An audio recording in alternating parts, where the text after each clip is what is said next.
अब ईरान के अलावा पाकिस्तान भी ज़ेर बहस दुनिया में इसलिए है कि हमने कल एक क्लिप चलाया बेंयामिन नेतन्याहू का, जिसमें वो ईरान के साथ ही पाकिस्तान को गिन रहे हैं कि ये अगला ख़तरा हो सकता है। मीनवाइल ख्वाजा आसिफ ने अपनी गुफ्तगू में गठजोड़ करार दिया भारत और इसराइल का, और अलर्ट किया मुस्लिम उम्मा को, और ये कहा कि इस्लामी ममालिक इसराइल से ताल्लुकात ख़त्म करें। मुस्लिम दुनिया अगर मुत्तहिद ना हुई तो सबकी बारी आएगी, और ज़ाहिर है फिर पाकिस्तान तो उसमें सिग्निफिकेंट है। सेठ साहब, ये खतरा वाकई है पाकिस्तान को? देखिए, मैंने भी कहा था कि Pakistan will be next after Iran जी, मगर मेरा मतलब क्या था आज थोड़ी सी वजाहत कर देते हैं। देखिए, 2011 में मेरा ख्याल है ये नेतन्याहू ने ये बयान दिया था जो आपने भी सुनाया और आज लोग सुना रहे हैं कि ईरान से खतरा है और पाकिस्तान से खतरा है। ईरान से ये खतरा है कि वहाँ एक इस्लामिक रजीम है, रेडिकल किस्म की इनकलाबी, जो कि शायद नुकसान दे सकती है हम लोगों को। और पाकिस्तान में ऐसे है कि वहाँ अगर इस्लामिक रजीम आ जाती है और उनके पास तो ऑलरेडी न्यूक्लियर वेपन्स है तो फिर हमें खतरा होगा। अभी तो नहीं है मगर आ सकती है। अच्छा, अब क्यों आ सकती है? अब थोड़ा सा याद करें कि ये उस वक्त की बात है जब आपने याद है आपको कि वो तालिबान हमला कर रहे थे और हमारे यहाँ भी रिपोर्टें आ गई थी कि वो कह रहे हैं कि अटक तक पहुंच जाएंगे, इस्लामाबाद टेक ओवर कर लेंगे। जी जी बिल्कुल। और इस वक्त जेन्युइनली इंटरनेशनल कम्युनिटी परेशान हो गई थी कि यार ये क्या हो रहा है, ये इस्लामिक रेडिकल्स जो हैं, ये तालिबान जो हैं, ये स्वात में से हट के आगे आ रहे हैं। अब तो केपी को भी ओवररन कर लेंगे तो फिर क्या होगा। तो ये बातें शुरू हो गई थी उस वक्त। तो मेरा ख्याल है ये उस कॉन्टेक्स्ट में क्योंकि जेन्युइनली दुनिया परेशान हो गई थी कि यार ये क्या हो रहा है। बट मेरा ख्याल है कि उसके बाद कोई इस किस्म की चीज नहीं हुई, यहाँ तक कि उसके बाद तो कोशिश जारी रही है इजराइल की और अमेरिका की कि किसी तरीके के साथ पाकिस्तान को जरा उनका रवैया नरम किया जाए। अभी हाल ही में आपने देखा नहीं कि हमारे पुराने दोस्त नसीम अशरफ साहब, वो भी एक डेलीगेशन लेके गए हुए थे, और ये नसीम अशरफ साहब वही हैं जो कि एक जमाने में पीसीबी के चेयरमैन भी रहे हैं और मुशर्रफ साहब के यार थे और मिनिस्टर भी रहे हैं मुशर्रफ साहब के दौर में। और मुशर्रफ साहब के दौर में खुर्शीद कसूरी की और इजरायली फॉरेन मिनिस्टर की भी एक खुफिया हेलो हाय हो चुकी थी टर्की के अंदर, आपको याद होगा। जी बिल्कुल, एक्सीडेंटली कहा जाता है, ऐसे ही होता है मुलाकात। इत्तेफाक किया, पता नहीं खुर्शीद होते की कर्म गया, इत्तेफाक किया। अच्छा, एनीवे अच्छा, तो अब बात यह है कि ये बातें तो चलती रहती थी। अमेरिका का बड़ा इंटरेस्ट है और उस वक्त as you know the Saudis are also keen कि यार ये इजराइल का मसला खत्म किया जाए, let's get on with life. मगर और ये इसी की तरफ आगे बात बढ़ती रही आहिस्ता आहिस्ता। मगर अब ये जो इजराइल और इंडिया का जो नेक्सस बन चुका है, this has been very worrying for Pakistan. एक जमाना था, मैं खुद सुनता था serving and retired military officials को, वो कहते थे कि हमारा प्रॉब्लम क्या है इजराइल के साथ, Palestine is not our problem, हमारे तो बड़ा नुकसान हो रहा है, इजराइल इतना इंडिया के करीब हो गया है, इंडिया की हेल्प कर रहा है, हमें नुकसान हो रहा है, तो what's the problem, we should also have a relationship with Israel. ये हमको क्यों खुली छुट्टी दी हुई है इंडिया को कि वो मोनोपोलाइज कर ले, हमारा क्या प्रॉब्लम है पैलेस्टाइन का। और याद रहे कि ज़ियाउल हक साहब के जमाने में, ज़ियाउल हक साहब was then a brigadier and he was commanding a brigade, जबकि पीएलओ के खिलाफ ज़ियाउल हक साहब ने अपनी ब्रिगेड इन जॉर्डन को यूज करके और पीएलओ के खिलाफ एक्शन लिया था।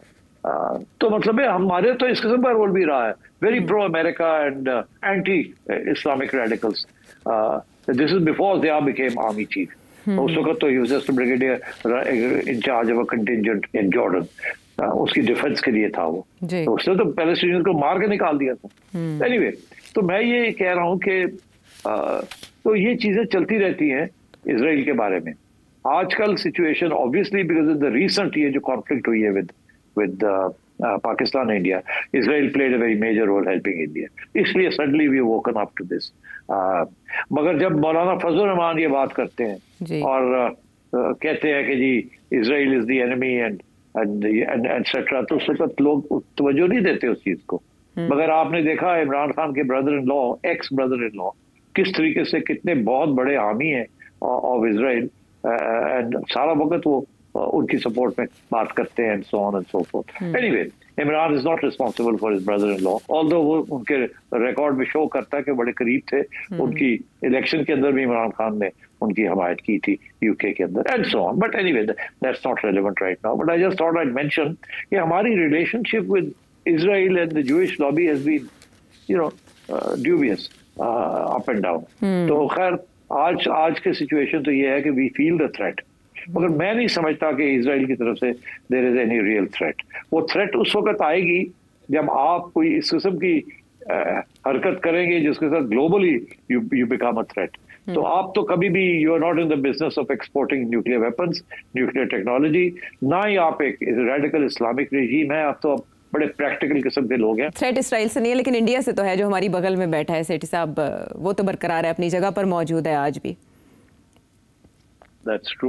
That's true. And there are so many things अभी भी जो बाकी हैं। ज़ाहिर है सिचुएशन अभी भी इस तरह का ही शिकार है, जंग के बादल अब भी मंडला रहे हैं। जब तक सीज़ फायर नहीं होता या मुज़ाकरात की टेबल पर ईरान अमेरिका के साथ नहीं बैठता, बातचीत आगे नहीं जाती, तो उसके लिए किरदार कौन अदा कर सकता है, ये एनालिसिस में आपने जाना।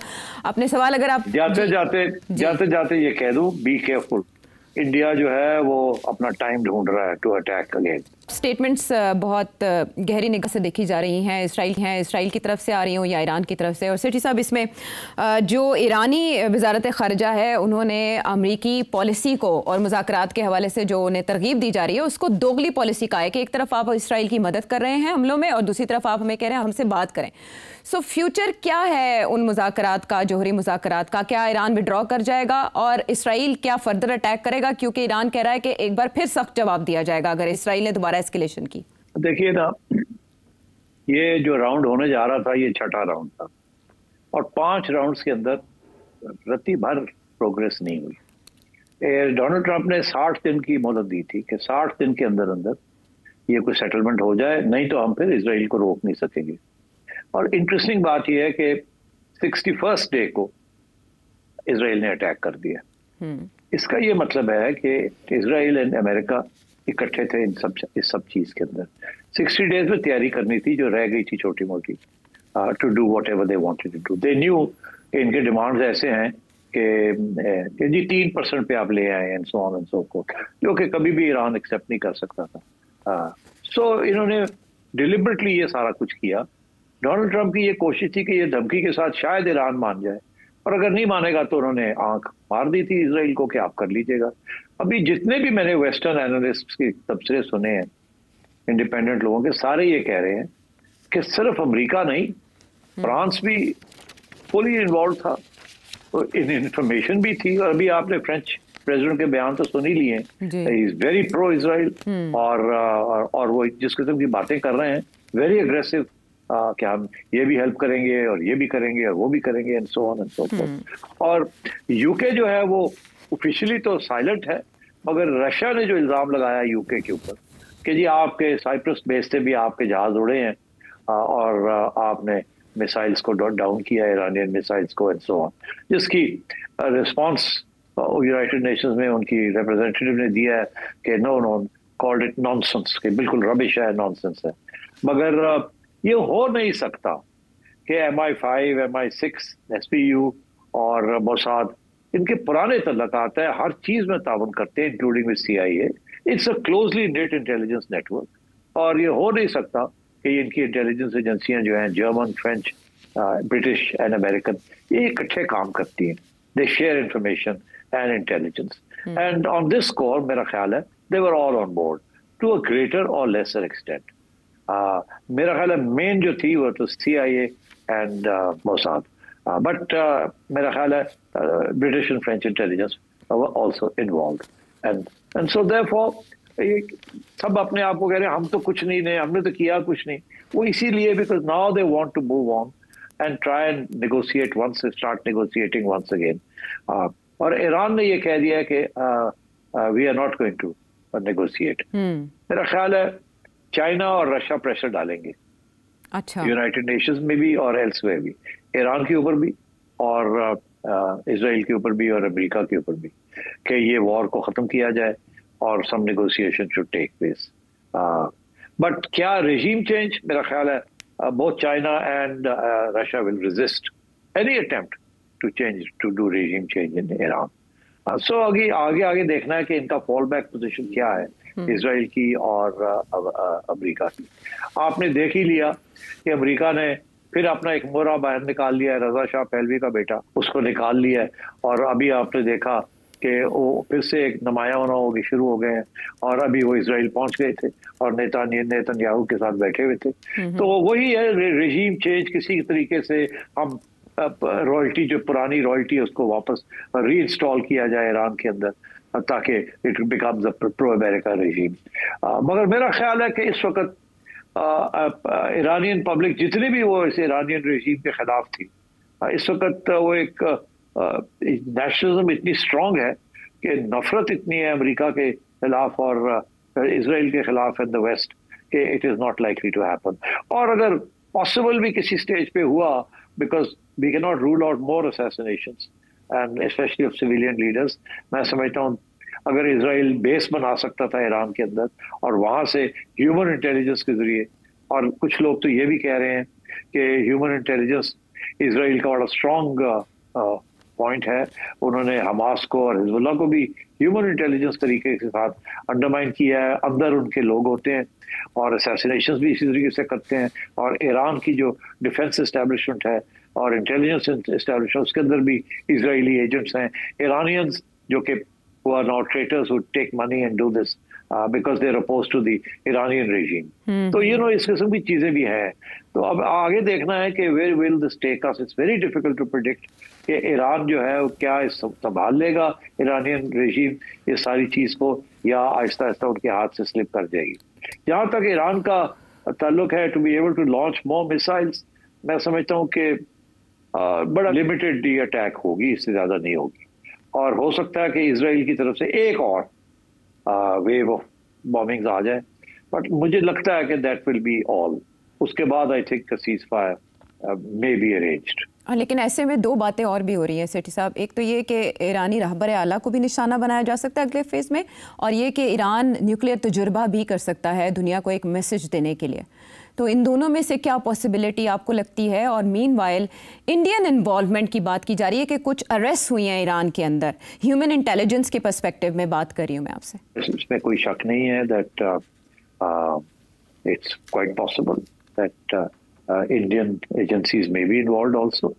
Don't forget, Indian intelligence raw का तो ताल्लुक Iranian intelligence के साथ है ना, और इसीलिए तो तो इंडिया ईरान के बॉर्डर से वो कुलभूषण साहब आए थे आए थे ना जी, ईरानी पासपोर्ट के साथ आए थे, ईरानी पासपोर्ट के साथ। और ये चाह बहार वाली सारा ड्रामा जो है तो रॉ वहां भी तो तल्लुकात है ना, तो डबल गेम्स तो होती है इंटेलिजेंस एजेंसियों के अंदर। देखिए बड़ी इंटरेस्टिंग इसमें जो सर्कमस्टांशियल एविडेंस है, सर्कमस्टांशियल एविडेंस ये है कि ये जो सारा ड्रोन्स का चक्कर है ना, ये वेस्टर्न मिलिट्री एक्सपर्ट्स जो हैं वो बड़े एक इंटरेस्टिंग बात कर रहे हैं। वो कहते हैं जो यूक्रेन के अंदर जो ड्रोन्स इस्तेमाल किया है वेस्ट ने,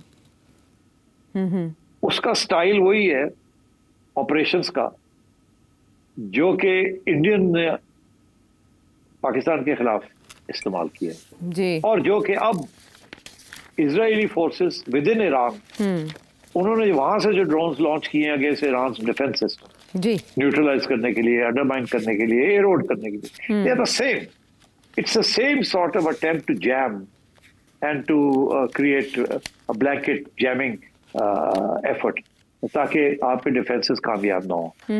दिस इज व्हाई इंडिया ने पहले ड्रोन्स लॉन्च की थी अगेंस्ट पाकिस्तानी डिफेंसेस ताकि इंडिया के जब एयरक्राफ्ट आए तो they can get a safe passage.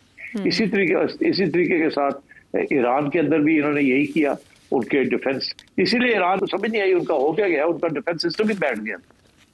And similarly in Ukraine, this is exactly the sort of tactics that the West has used or Israel has used. तो मैं ये समझता हूँ कि ये सारी चीजें आहिस्ता आहिस्ता इनके ऊपर रोशनी पड़ेगी और नजर आएंगी हमें कि ये नेक्सस क्या है, Israel, India, USA, France, Germany and so on. ठीक है।